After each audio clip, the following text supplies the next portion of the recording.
ए I वत्ता J minus K B I plus 2 J plus K C बार लंब ए बार सी बार लंब B bar थाय तेवा सदिश सी बार माटे सी डॉट आई वत्ता जे प्लस 3 के बराबर 8 तो C dot A cross B same to same रकम आई 1 16 फेब्रुआरी बीजा सेशन में थी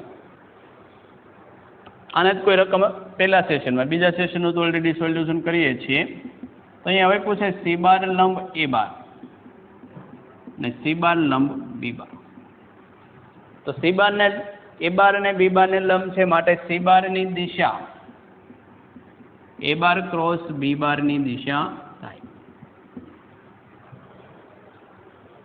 आ લીમડા મેળવવા પડશે તો ए बार क्रॉस बी बार મેળવી હવે તો ए बार क्रॉस बी बार आई जे के ए बार है कि 1 1 माइनस 1 बी बार 1 2 1 तो आ केटला थशे 1 ने 2 3 थी आई बीजू 1 माइनस माइनस प्लस 1 2 पण बीजू माइनस एटले माइनस 2 जे त्रीजू 2 माइनस 1 एटले प्लस के माटे सी बार नी डायरेक्शन थशे लेमड़ा इंटू 3i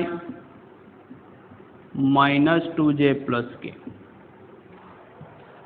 हवे आ कंडीशन में मूके सी डॉट आई वत्ता जे वत्ता 3k बराबर 8 तो आनी साथे डॉट प्रोडक्ट लई ले तो लेमड़ा तो बार रहेशे 3 गुण्या 1 એટલે 3 माइनस 2 गुण्या 1 એટલે माइनस 2 1 इंटू 3 એટલે प्लस 3 इक्वल टू 8 3 ने 3 6 माइनस 2 એટલે 4 લેમડા माटे लेमड़ा बराबर 2 माटे सी बार बराबर 2 आ तो शू तो ए बार क्रॉस बी बार ज हतो ने माटे C bar dot A cross B C bar की किंमत मूकीने करो तो पण सी बार याद है जो 2 A bar cross A bar dot A bar cross B bar એટલે 2 टाइम कोई पण नो तो एनी साथे डॉट प्रोडक्ट એટલે એના મોડ નો વર્ગ થાય કેમ કે c ની દિશા અને a क्रॉस b ની દિશા સરખી સમાંતર જ થશે તો 2 A bar cross B bar नो स्क्वेर એનું મોડ્યુલસ લેવાનું છે ટૂંકમાં a બાર ક્રોસ b બાર 9 વત્તા 4 વત્તા 1 9 ને 1 10 ને 4 14 ગુણ્યા 2 કેટલા થશે 28 તો c dot a cross b કેટલા થાય 28 મિત્રો 22મો પ્રશ્ન લઈએ f from r to r g from r to r f of x x plus a x less than 0 mod x minus 1 x greater than 0 ये gx x plus 1 x less than 0 x minus 1 square plus b x greater than 0 जो g of a बधा x belongs to r माटे सतत हो तो a plus b तो मित्रों tricky दाखलो तो g of x सतत हो तो बने पहला सतत थवा जोईए અને डाउटफुल प्रश्न पॉइंट क्यों x बराबर 0 तो f ए 0 माटे सतत होय तो x बराबर लेफ्ट हैंड लिमिट ने राइट हैंड लिमिट सरखी थवी जोईए x लेस देन 0 माटे કેટલા થાય a नेक्स्ट ग्रेटर देन 0 माटे -1 એટલે 1 माटे आपने मळी गयो a बराबर +1 એટલે g माटे पण लेफ्ट हैंड लिमिट અને राइट हैंड लिमिट બંને સરખી થવી જોઈએ અને લેફ્ટ હેન્ડ લિમિટ કેટલી થશે x બરાબર 0 માટે 1 અને x બરાબર 0 માં -1 નો વર્ગ પ્લસ b तो b बराबर कितना थी गया 0 माटे a प्लस b आखो जीओ एफ में पण दाखलो थई शके पण एक बहू जरूर नहीं खाली a प्लस b मांगेला तो जवाब 1 तो आ न्यूमेरिकल हतो तो आपणो जवाब थशे 1 स्टेटिस्टिक नो छे के बे अवलोकन समूह एक आप्यो ने समूह 2 एमां एक में 10 अवलोकनो छे एनो मध्यक 2 विचरण 2 बीजो छे एमां समूह में 2 में मध्यक कुल अवलोकनो n छे ए शोधवानुं छे मध्यक 3 छे विचरण 1 छे હવે જો આ બધા બંને સંયુક્ત વિચરણ 17/9 હોય તો સ્ટાન્ડર્ડ ફોર્મ્યુલા જ છે, નવું કંઈ કરવાનું નથી. પહેલા મધ્યક છે, પહેલા ઘટકનો એનો મધ્યક x1 બાર કેટલો આપ્યો છે 2. સિગ્મા x1 સ્ક્વેર કેટલા થઈ ગયા 2. બીજા મધ્યક માટે x2 બાર કેટલો આપ્યો છે 3. સિગ્મા x2 એ કેટલા આપ્યા છે 1. n1 છે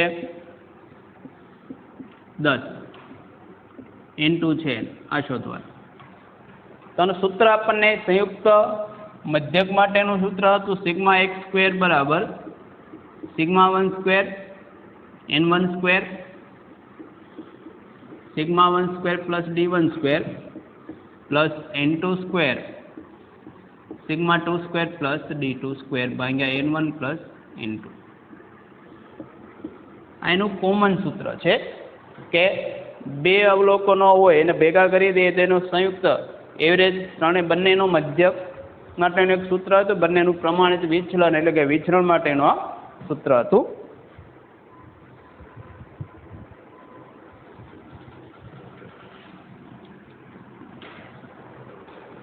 તો મિત્રો હવે આનું સમૂહનું સંયુક્ત વિચરણ, તો સંયુક્ત વિચરણનું સૂત્ર હતું સિગ્મા સ્ક્વેર બરાબર n1 sigma 1 square plus d1 square plus n2 sigma 2 square plus d2 square છેદમાં n1 plus n2. Sigma 1 square એટલે પહેલાનો મધ્યક d1 સ્ક્વેર, તો સંયુક્ત મધ્યકને બંનેમાંથી બાદ કરો તે મળશે. d1 સ્ક્વેર એટલે શું થાય x1 માઇનસ x બાર એટલે આજે સંયુક્ત મધ્યક છે એનો વર્ગ કરો એ d1, x2 માઇનસ x1 એટલે d2 એનો વર્ગ લેવાનો. તો પહેલા સંયુક્ત મધ્યક x બાર કેટલો થશે, તો આ કુલ અવલોકનોનો સરવાળો કેટલો છે સંખ્યા ગુણ્યા મધ્યક એટલે 20, આ થશે 3n અને કુલ અવલોકનો કેટલા થશે 10 વત્તા n. n1 x1 n2 x2 છેદમાં n1 પ્લસ n2. और d1 x1 bar minus x બાર, તો x1 બાર કેટલા હતા 2 માઇનસ 20 વત્તા 3n છેદમાં 10 વત્તા n, છેદનો લસા 10 વત્તા n લઈ લઈએ. 10 ગુણ્યા 20 માઇનસ 20 તો ઉડી જશે 2n માઇનસ 3n એટલે માઇનસ n, એટલે આપણે ખરેખર તો 2n પ્લસ 1 લેશું, એના વર્ગની જરૂર છે. d2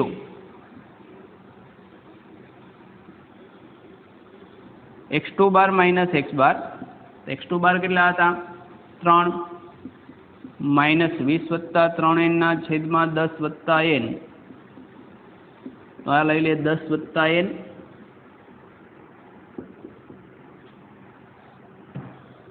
ત્રીસ માઇનસ 20 એટલે 10, 3n માઇનસ 3n 3n માટે d1 સ્ક્વેર થશે n સ્ક્વેરના છેદમાં n plus n square, d2 square 10નો વર્ગ 100ના છેદમાં 10 વત્તા n નો વર્ગ.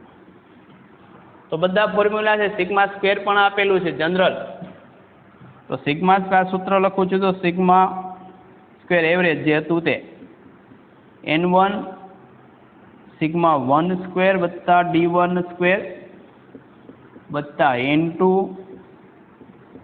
સિગ્મા 2 સ્ક્વેર વત્તા d2 સ્ક્વેર છેદમાં n1 પ્લસ n2. આમાં ફોર્મ્યુલા મૂકીએ એટલે ફક્ત એક જ અજ્ઞાત વધશે, કિંમત મૂકી દઈએ બધી.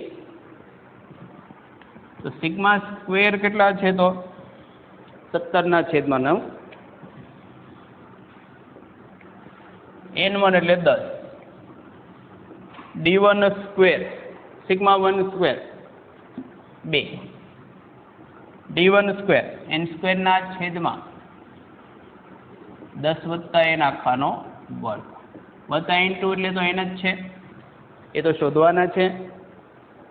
સિગ્મા 2 સ્ક્વેર 1, d2 સ્ક્વેર 100ના છેદમાં 10 વત્તા n નો વર્ગ,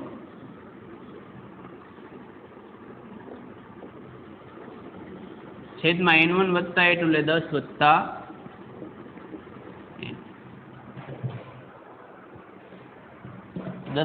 17 છેદમાં 9 10 વત્તા n લઈ લો આ બાજુ.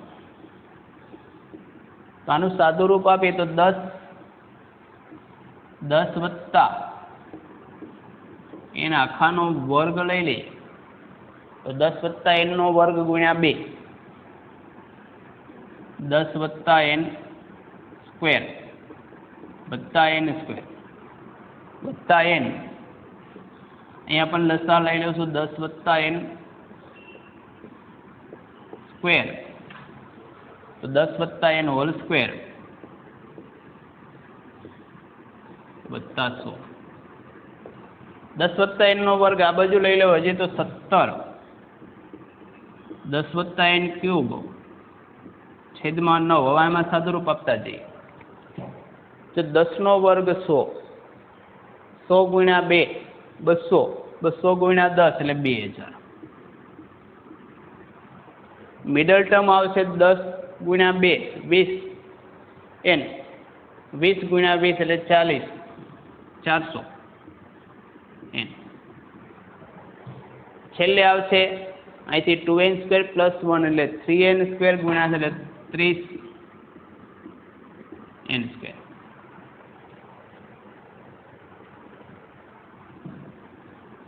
એક કામ કરીએ 10 ને અંદર લઈ જઈએ કેમ કે 10 વત્તા n સ્ક્વેર કદાચ કેન્સલ થાય એવું બને તો થોડુંક સિમ્પ્લિફિકેશન સરળ કરીએ આપણે, એક્સપાન્શન કરવા કરતાં કદાચ સરળ પડે. તો આને આ રીતે લખીએ 20 10 વત્તા n સ્ક્વેર હોલ સ્ક્વેર વત્તા 10n સ્ક્વેર વત્તા n 10 વત્તા n હોલ સ્ક્વેર ગુણ્યા 100n. તો 17 છેદમાં 9 10 વત્તા n નો ઘન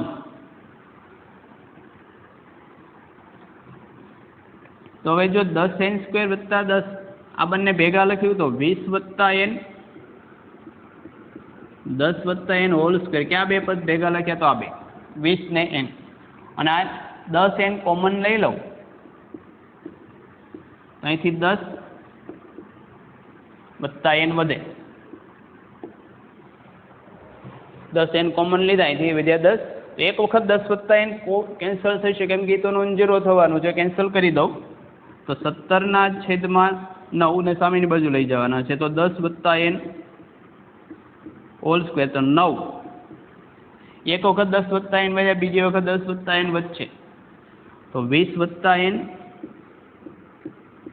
10 વત્તા n એક વખત ઉડી ગયા એક વખત વધ્યા અહીંયા વખત વધ્યા 10n. હવે આ બધું વિસ્તરણ કરીએ તો 17 આ 10 નો વર્ગ 100 ગુણ્યા 17 એટલે 1700, 10 દુ 20 ગુણ્યા 17 એટલે 34 એટલે 340n પ્લસ 17n સ્ક્વેર. 20 ગુણ્યા 10 એટલે 200, આ 20n ને 10n એટલે 30n, ના 10 આવી જાય એટલે 40n. સિમ્પ્લિફિકેશન કરતા જઈએ અને છેલ્લે આવશે n સ્ક્વેર એટલે આ થઈ ગયા 17n સ્ક્વેર 340n વત્તા 1700. સામેની બાજુ સાદુરૂપ આપતા જ અને આ બાજુ લઈ જાય 900, 9 ગુણ્યા 2 એટલે 1800, 9 ચોક 36, 360n માઇનસ 9n સ્ક્વેર 0. તો 17 માઇનસ 9 એટલે 8n સ્ક્વેર. 340 માઇનસ 360 એટલે માઇનસ 20n. 1700 માઇનસ 1800 એટલે માઇનસ 100 અને સિમ્પલી 4 વડે ભાગી શકાય છે તો 2n સ્ક્વેર 5n તો 20 25 5 વડે 4 વડે ભાગીએ એટલે 25 ગુણ્યા 2 એટલે 50 ના ભાગ પાડીને બાદ બાકી 5 તો એ સીધા ખબર છે 10 ને 5 થાય તો 2n square minus 10n plus 5n minus 25. તો આમાંથી કોમન આવશે 2n તો કેટલા વધે n માઇનસ 5 ને બીજામાંથી આવશે પ્લસ 5 તો આ એક n બરાબર -5/2, બીજો n બરાબર 5. 5/2 n તો આપણે ધન પૂર્ણાંક હોય, અવલોકનોની સંખ્યા નેગેટિવ કે અપૂર્ણાંક ન હોય તો n બરાબર કેટલા થશે? 0.5. એટલે રકમ થોડીક લેન્ધી હતી, ટફ ન કહી શકાય, એટેન્ડ થઈ શકે એવો હતો. તમારા સરવાળા બાદબાકી પાવરફુલ હોવો જોઈએ. 1/16 a અને b સમગુણોત્તર શ્રેણીમાં, જ્યારે 1/a, 1/b અને 6 એ સમાંતર શ્રેણીમાં. તો a અને b પોઝિટિવ સંખ્યા છે, તો 72 a વત્તા b. તો એને બી પર બે કન્ડિશન આપી છે, એક અને 2. તો એને બી ઇન્ડિવિડ્યુઅલી મળશે અને સોલ્યુશન કર્યો એટલે જવાબ મળે. બહુ સિમ્પલ રકમ લાગે છે. તો આ સમગુણોત્તર શ્રેણીમાં હોય તો b² બરાબર a છે, એટલે મિડલ ટર્મનો વર્ગ 1 છે, એટલે b ગુણ્યા 1/16. એટલે આપણને મળ્યું b બરાબર કેટલા મળ્યા? 16a². સમાંતર શ્રેણીમાં હોય તો 2b બરાબર a plus 3, 2 time middle term a plus 3, 1/a plus 6. એટલે કે 2/b બરાબર એ લસા લઈ લઈએ તો 1 પ્લસ 6a. એટલે કે 2a બરાબર 1 પ્લસ 6a ઇન્ટુ b, અને b ની કિંમત મૂકી દઉં. હવે એક વખત એ ઉડાડવામાં કંઈ વાંધો નથી, એ તો પોઝિટિવ છે, 0 હોય તો જ ન ઉડે. એક વખત એ ઉડાડી દો ને 2 ઉડાડી દો, આ બાજુ વધે 1, આ બાજુ વધે 8, 1 પ્લસ 6a ઇન્ટુ a. તો કેટલા વધી ગયા? 8 ગુણ્યા 6 48a² પ્લસ 8a, આ બન આવી ગયા. તો 48ના એવા ભાગ બાદ કરવાના, તો સરવાળો કેટલો થાય? 8, બાદબાકી 8 થાય. તો 12 ચોક 48 કરીએ તો બાદબાકી 8 થશે, તો 48a²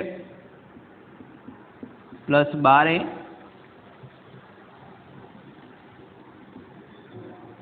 minus 4a minus 1 = 0. પહેલામાંથી 12a common લઈ લઈએ તો વધે કેટલા? 12 ચોક 48, 4a પ્લસ 1. તો બીજામાંથી ફક્ત -1 કોમન લેવા પડે, = 0. તો પહેલા પરથી a બરાબર 1/12, બીજા પરથી a બરાબર -1/4. પણ એવી પહેલા કન્ડિશન આપી દીધું છે, આપણે હાથ બાંધી દીધા. એ બી તો પોઝિટિવ હોવો જોઈએ, તો એ પોઝિટિવ આ વેલિડ સંખ્યા થઈ ગઈ. તો કિંમત મૂકી દઈએ કોઈ પણ જગ્યાએ. તો 1 પરથી